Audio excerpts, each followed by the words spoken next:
6 News. Coverage you can count on starts now. Thanks for staying with us. I'm Stoker Wieczorek. Former President Donald Trump is still addressing his supporters inside First Summit Arena in downtown Johnstown.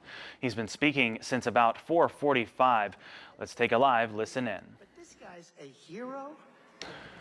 WJAC is your source for coverage of former President Trump's rally. We are live streaming the rally on our website and social media pages. Be sure to go to WJACTV.com for the very latest. We have team coverage of the former president being in Johnstown. Bailey Wojcik is live outside of the Johnstown airport. But first, let's go to Brock Owens, where thousands of people are outside of the arena. He was talking with supporters and protesters all day. Brock, how's it going out there? Stoker, it's been high energy around First Summit Arena in downtown Johnstown. Thank you, Brock. Now let's go over to Bailey Wojcik, who's been at the Johnstown airport all day, including when Trump arrived. Bailey, what's the scene like at the airport right now? Well, Stoker, it's looking like security is starting to get ready for Trump's return to the airport. Of course, I could speak all Bailey, afternoon. thanks. Meanwhile, we have not heard of any plans for Vice President Kamala Harris to visit our area. However, she plans on being in Pennsylvania next week. Harris and President Joe Biden will visit Pittsburgh on Labor Day. This will be their first event together since Harris accepted the Democratic presidential nomination.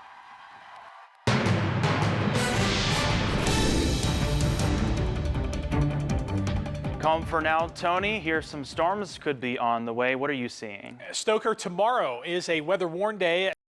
Check out this video from last night. Locals in Milheim Center County reporting 3 to 4 inches of rain in a 2-hour span between 8:30 and 10:30. Multiple trees and power lines are down in the Penns Valley area. The power is back on and most roads are now reopened.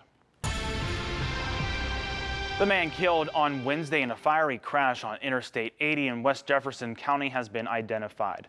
Coroner Brenda Shoemaker says the victim is 30-year-old Amerijan Ibragimov of Bucks County.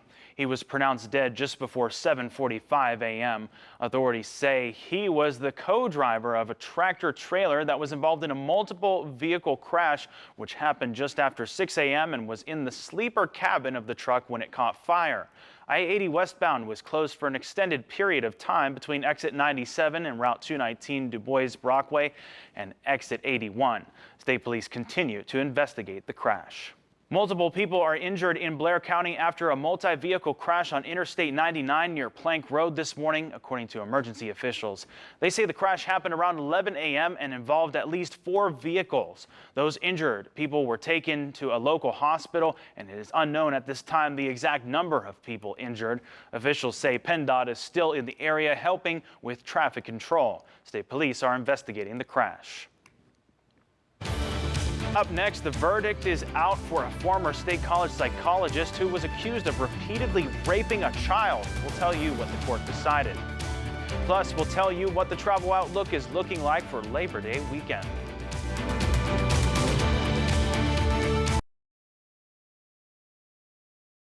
Cameron County District Attorney Paul Malai is returning to work today after he says he was shot in the leg.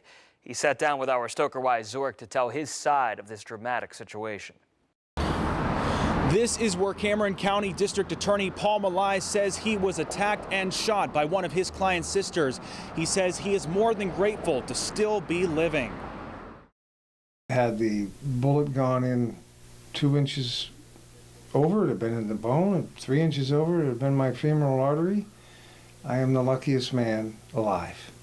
Malai says the person who shot him, Boris Mincy, was not supposed to be involved with the work between him and his other clients in the first place. It's a shame, but the fact is it was a civil matter. I've done a deed for this woman's sister, and she had nothing to do with it. Malai alleges that the client's sister assumed her name and repeatedly called his law office to get the house in joint ownership. Because this new motion was not a part of the original deed, Malai says this created a $300 bill, which Mincy was not happy to see. He says he has run into a few irate clients over the years, but nothing close to this. This just is really unheard of, so uncharacteristic, and as I indicated, this particular individual was from New York City. So things are different there, and people are more demanding there, and as a consequence, the demands were made to do all this work for nothing. The district attorney showed me how he says it happened. He says Mincy came into the office verbally assaulting him. Malai says he then left the office for a moment, re-entering to see his workplace a mess. At that point, I asked her to leave, and at that point, she punched me in the nose. Malai says they ended up going into the hallway where he tried restraining her. Apparently, he pulled his handgun out and stuck it on my leg, and I heard a boom, but I didn't know any of this happened, and I didn't feel it at all. He says he saw Mincy then pull a handgun up towards their heads, and that's when he pushed her away, running into his office, locking the door, ready to defend himself. He says she left shortly after and fled to the address of the home she was trying to add her name to. After the ordeal, Malai also says he has received hundreds of calls, messages, and other forms of concern from family and friends. The outpouring of, shall I say, concern, worry, prayers, it's humbling, and very, very thankful for everybody who expressed their concern and who asked me how I was doing and worried about me and so forth, said a prayer. Malai says the calls of concern are so frequent that he has had little to no time to work. All I can say is it just could have been so much worse. That simple. Malai says the Attorney General's office is currently handling the case, and Mincy is currently being held at the Cameron County Prison with denied bail. In Cameron County, I'm Stoker Wieczorek. 6 News. Coverage you can count on. Starts with breaking news. Thanks for joining us for 6 News at 5. We begin with breaking news out of Cambria County. 6 News has obtained information from officials saying that the current police chief of Johnstown has resigned. Stoker Wieczorek joins us live from Johnstown. Stoker, what are city officials telling you right now? Yeah, Jen and Sean, according to an email shared with 6 News, Johnstown Police Chief Richard Pritchard resigned from his position at 3:07 this afternoon. Pritchard also confirming this through a letter simply saying, quote, "I am resigning as the Chief of Police for the city of Johnstown. This resignation is effective immediately." We also obtained an internal email stating that Captain Dan Price with Johnstown Police is now in charge of the department.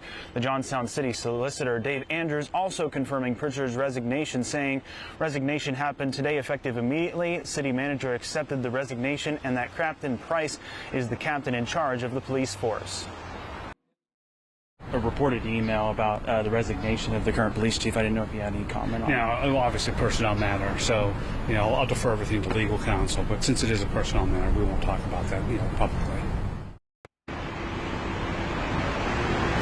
Johnstown Solicitor Andrews also says that City Council will confirm the resignation at the next City Council meeting coming up in November. Stay with us on air and online at WJACTV.com as we work to find out more. Live in Cambria County, Stoker Wieczorek, 6 News.